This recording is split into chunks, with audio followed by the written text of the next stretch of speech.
Sud FM, il est minuit.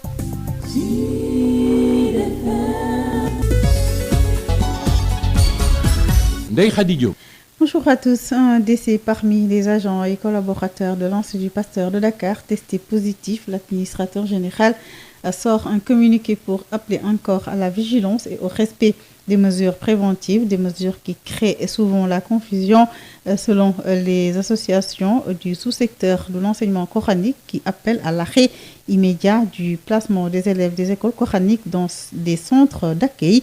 Ils ont fait donc une déclaration commune à Amadou Moustapha Dian. Au moment où l'on se focalise sur la réouverture des classes des écoles publiques, trois structures que sont le cadre unitaire de l'islam au Sénégal, la Ligue des écoles coraniques du Sénégal et le collectif national des Daara modernes se saisissent de la question des Daara à travers une déclaration commune. Le collectif dénonce une approche particulièrement alimentée par la stigmatisation et la confusion avec la question plus large des enfants de la rue. Le collectif indique que les acteurs de ce secteur ont exprimé leur inquiétude au moment où le ministère de la Femme, de la Famille, du Genre et de la Protection des enfants a entrepris une vaste campagne de retrait des enfants des écoles coraniques ou Daara en vue de les renvoyer à leurs familles respectives. Ainsi, certains élèves se sont vus enlever de force des mains de leurs maîtres et embarqués manu militari dans des bus qui les transportaient vers des centres d'accueil provisoires. Cependant, indique la déclaration, une telle décision a été prise sans explication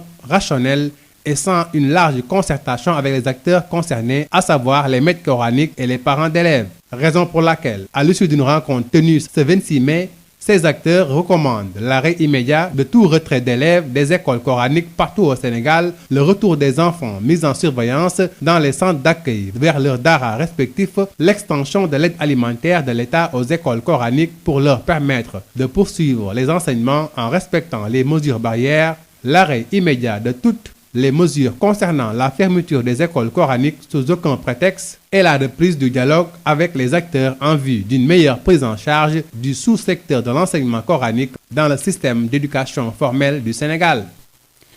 Dans l'enseignement général, le ministre de l'Éducation nationale était en tournée à Saint-Louis pour rassurer les parents d'élèves et des acteurs sur la reprise des cours à partir de mardi prochain 2 juin. Les détails avec Yves Tendeng. C'est un important lot de produits et matériels de protection contre la Covid-19 que le ministre de l'Éducation nationale vient de mettre à la disposition du comité régional de gestion des épidémies et ce en vue de la réouverture des classes d'examen.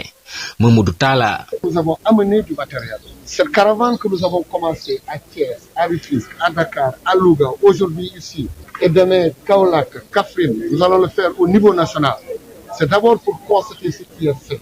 et en même temps apporter le matériel. Pour dire que nous avons amené aujourd'hui des thermoflash, nous avons amené du matériel de lavage,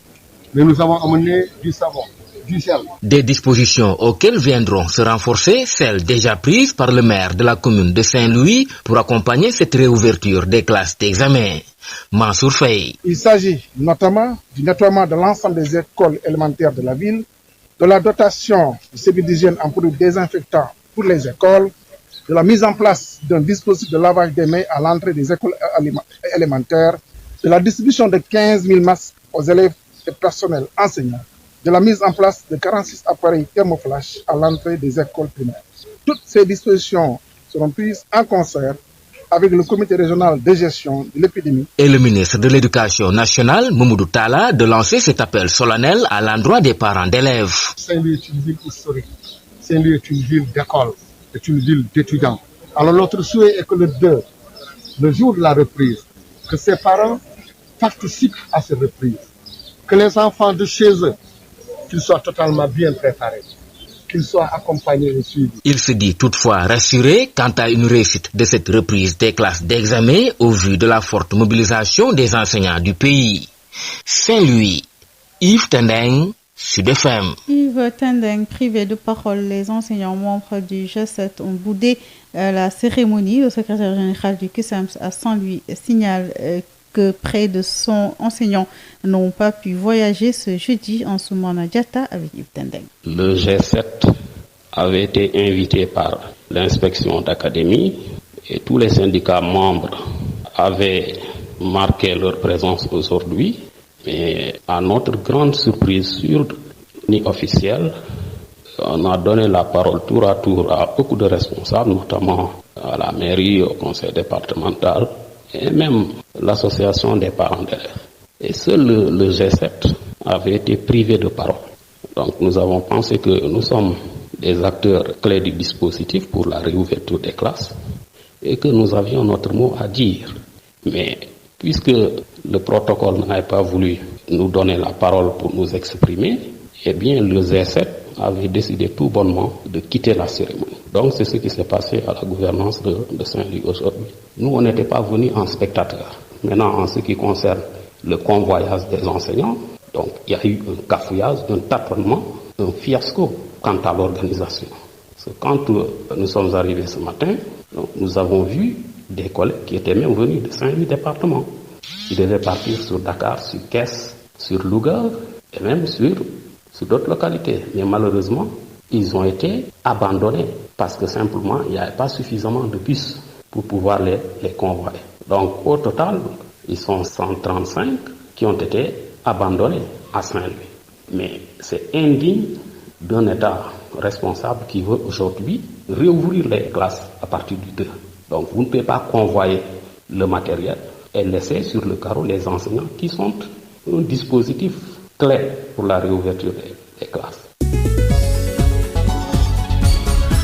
Ndeye Khady Diop. asalaamaaleykum mbokk déglukat yi jàngoro coronavirus ci Institut Pasteur bu Dakar kenn ci seeni ñoñ daal di ci ñàkk bakkanam ña ca des yore jàngoro ja administrateur général u Institut Pasteur daal di génne communiqué ngir wax nit ñi daal ne nañu gën a farlu ci xeex bi bàyyi xel jumtuwaay ak ndénkaane yi ñu wax ngir fàggu coronavirus waaye yenn xeetu jumtuwaay yi gis nañ ne am na ñoo xamante ne nee nañ kat dafay lëndëmal seen xel rawatina ci ñi yëngatu ci wàllu daara yi loolu kat moom moo tax ñu ne nañu dakkal jël gi ñuy jël xale yi ci daara yi di leen teg ci ay centre d'accueil maanaam ay centre yu leen di dalandil le temps que ñu di leen delloo daal dinañuy génne benn communiqué démb ñu ànd ci ak Amadou Moustapha Dia. jamono ji nga xam ne ñi ngi waagal ubbite l'école bi ñeel ndongo yi nekk ci classe examen yi lee ñi nga xam ne ñoo nekk ci wàllu daara yi ñoom lëlu na ñu ngi waxtaane seeni mbir looloo tax ñetti kuréel bu ci mel ni cadre unitaire de l'islam au Sénégal Ligue des écoles coraniques bu Sénégal ak collectif national des daara modernes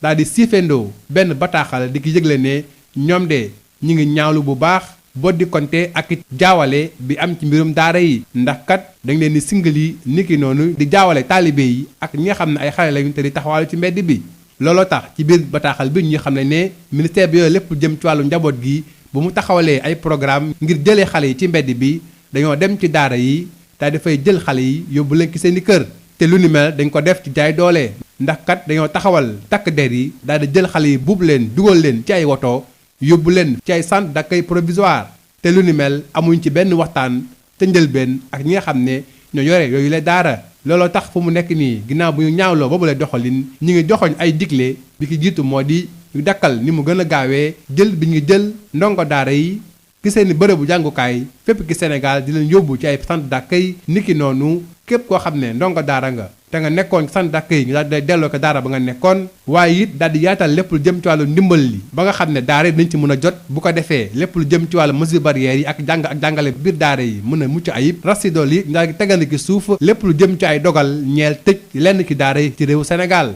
ñuy xam ne lu ni mel buñ ci boolee ubbi waxtaan bu yaatu ñeel ñi yëngu ci wàllu secteur bi yépp amaana gindeeku dina am diggante woy daara yi ak nguuru Sénégal lu ni mel ñu mun cee jaar daal di yoonal lépp lu jëm ci wàllu ñanga njàngalem diine ak alxuraan ci biir éducation nationale bi.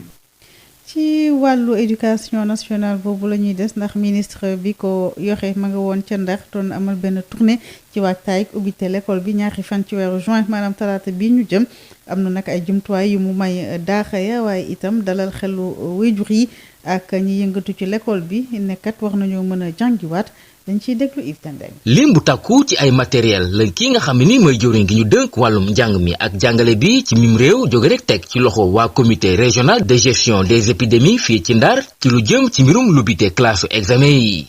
Mamadou Talla. indi nañ fi matériel boo xam ne loolu mooy premier élément bi c'est-à-dire suñu amul matériel bi kenn du xalaat tijji parce que mënoo tijji fekk condition yi ñu bind ci protocole sanitaire bi amul ñun nag indi nañu matériel pour tijji indi nañu également beneen matériel pour élèves yoo xam ne ñoom pour le moment duñu ñëw mooy ñoom ñooy def apprendre à la maison. muy ay jumtuwaay yi nga xam ne ni day ñoo rek yokk ci jumtuwaay yi nga xam ne ni maire bu commune bu Ndar ak waa comité régional bi daal nañ ko rek jël ngir gunge nguur gi ci lubite école bi lee. donc di ko wax ni ñun au niveau de la commune pare nañu pour jàppale lépp nga xam ne état bi mu ngi koy def pour que lubite école bi ñu jëm mu nekk ubbite boo xam ni ñi ñëw di jàng ak ñuy jàngale du ñu am benn problème et ci loolu maanaam mairie bi am na yoo xam ne jënd na ko dolli leen ko wala thermoflash ay masques maanaam nettoyer aussi les écoles ak yeneen mesures yoo xam ne jël nañ ko ci pour que élèves yi nga xam ni dañuy jàngi à partir de 2 ñu mën jàng ci anam yu rafet. kii di jëwriñ gi ñu dënk wàllum njàng mi ak jàngale bi di Mamadou Talla daal di itam sukkandiku ci bis bi ngir woote jëmale ci mboolem waajur ndongo yi ngir ñu bàyyi xale yi ñu jàng ji ci bisu ñaari fan ci weeru juin bi ñuy dëgmal.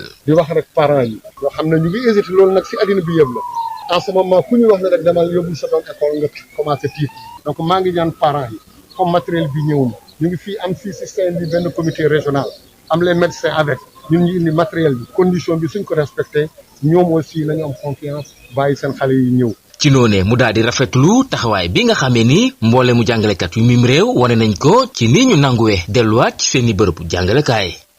ki doon jokkoo ak yéen fii ci Saint-Louis Yves Tendeng Sud FM. Yves Tendeng jàngalekat yi bokk ci G7 ñoom dañu mujj daal di gedd ca cérémonie bañ doon amal ca gouvernance ndaxte kat dañoo bëggoon a jël kàddu gi ñu daal di leen koy xañ ñoom ci seen bopp nag ñi ngi signalé que lu ëpp téeméeri jàngalekat ña nga ca dëkk ba mujj noo mën a tukki ci bisu alxames ji dañuy déglu kii di Ansoumana Diatta di secrétaire général CUSEMS ca Saint-Louis ci micro Yves Tendeng. dañu invité woon fële ci gouvernance Saint-Louis ñu fàttali ni inspection d'académie bu Ndar moo ñu fa invité nañu ministre éducation dafa war a ñëw pour joxe matériel pour ouverture classe léegi bi loolu amee syndicat G7 yépp ñëwoon fa léegi nag bu ministre bi ñëwee cérémonie officielle daal di tàmbali jox ñëpp wax maire bi wax na waa conseil départemental ba ci association parents d'élèves yi ministre bi wax léegi ñun nag étant partenaires sociaux tamit nangu ñu jox kàddu ñu wax léegi bi ñu gisee loolu nag ne gannaaw boolewuñu ci boo ñu jël suñuy bagage dem loolu lañ daal di def syndicat yépp àggaliwuñu cérémonie officielle léegi foofu nag danoo bëgg a wax ne gannaaw boolewuñu ci dara ñun lépp lu mën a xew ëllëg suñu responsabilité engagé wu bu boobaa nag ministre bi na jël ay responsabilité léegi nag tey ci suba dafa am ay jàngalekat yu ñu waroon jëlee Ndar yóbbu leen ci seen bërëb liggéeykaay ñii di dem Dakar ñii Thiès ñii Louga ak yeneen localité buñ fa demee nag fekk nañ fa ay limu jàngalekat yu takku waaye nag ci mujjantal bi ñeenti bis donc ñoo jotoon a dem léegi ñu bàyyi fa lu mot 135 enseignants yoo xam ne amuñu oto mais di ko naqarlu parce que boo fekkee jàngalekat yi tey fekk nga leen ci situation bu jafe ñii yor seen doom amuñu fu ñu toog ci naaj bu tàng bi lañ nekkoon loolu ñu koy ñaawlu ba fu ñaawlu yam. Ndeye Khady Diop. fii la ñu ñëw ak yéen ci xibaar yi Ndeye Khady Diop doon leen ko jottali ànd ak Sodi Fati ci machine bi ci kanam tuuti oustaz Alioune Sall ak Serigne Mbacké Sylla dinañu ñëw àndaat ak yéen ci seen émission Al Bidaya ñu ngi leen di ñaanal fanaan jàmm.